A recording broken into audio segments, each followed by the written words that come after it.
પ્રધાનમંત્રી નરેન્દ્ર મોદીની કુવૈતની ઐતિહાસિક મુલાકાત દ્વિપક્ષીય સંબંધોને મજબૂત બનાવી. પ્રધાનમંત્રી નરેન્દ્ર મોદી 21 ડિસેમ્બરે કુવૈતના અમીર શેખ મૈસાલ અલ અહમદ અલ જાબેર અલ સબાહના આમંત્રણ પર કુવૈતની ઐતિહાસિક 2 દિવસીય મુલાકાત માટે રવાના થવાના છે. આ મુલાકાત 43 વર્ષમાં પ્રથમવાર કોઈ ભારતીય પ્રધાનમંત્રીએ ગલ્ફ દેશની મુલાકાત લીધી છે, જે ભારત કુવૈત સંબંધોને મજબૂત બનાવવામાં પ્રવાસના મહત્વને દર્શાવે છે. મોદીજીની મુલાકાત દરમિયાન વેપાર, ઉર્જા અને સહકાર, રક્ષા પર ધ્યાન કેન્દ્રિત કરીને ચર્ચાઓ કરવામાં આવશે. આ મુલાકાતનો ઉદ્દેશ્ય દ્વિપક્ષીય સંબંધોને મજબૂત બનાવવો અને આ મહત્વપૂર્ણ ક્ષેત્રોમાં સહકારના નવા માર્ગોને શોધવાનો છે. વિદેશ મંત્રાલયના સચિવ અરુણ કુમાર ચટર્જીએ જણાવ્યું કે ગલ્ફ સ્પીક લેબર કેમ્પની મુલાકાત ભારતના વિદેશમાં કામ કરતા મજૂરોની કલ્યાણ માટેની પ્રતિબદ્ધતાને દર્શાવે છે.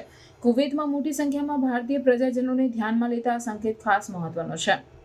આ મુલાકાતમાં કુવૈતના ક્રાઉન પ્રિન્સ અને પ્રધાનમંત્રીઓ સાથેની બેઠકનો સમાવેશ થાય છે.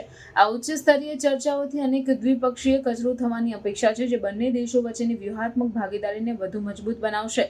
મોદીજીના કાર્યક્રમમાં કુવૈતમાં ભારતીય પ્રજાજનો સાથેની મુલાકાતનો સમાવેશ થાય છે, જે ગલ્ફ દેશમાં સૌથી મોટી પ્રજાજનો સમુદાય છે. આ મુલાકાતથી ભારત અને કુવૈત વચ્ચેના મજબૂત સાંસ્કૃતિક અને લોકોથી લોકો સંબંધોને મજબૂત બનાવવાની અપેક્ષા છે. ઉપરાંત મોદીજી કુવૈતના અમીરના વિશેષ મહેમાન તરીકે 26મી અરેબિયન ગલ્ફ કપ ફૂટબોલ ટુર્નામેન્ટના ઉદ્ઘાટન સમારોહમાં હાજરી આપશે. આ ઐતિહાસિક મુલાકાત ભારત કુવૈત સંબંધોમાં એક નવો અધ્યાય ખોલવા માટે તૈયાર છે, જે ઊંડા સહકાર અને પરસ્પર વૃદ્ધિને પ્રોત્સાહન આપશે. During the talks, the two leaders are expected to discuss all areas of cooperation. At this moment, it would be not correct for me to really speculate or say what all they are going to discuss, but definitely we are looking at discussing all areas.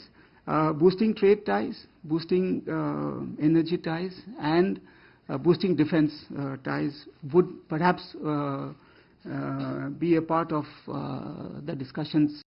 The Government of India attaches considerable importance to the welfare of all the workers which are abroad. As I just mentioned, we have a community of around 1 million. As Secretary CPV and OIA, this is one of our priority areas that we have.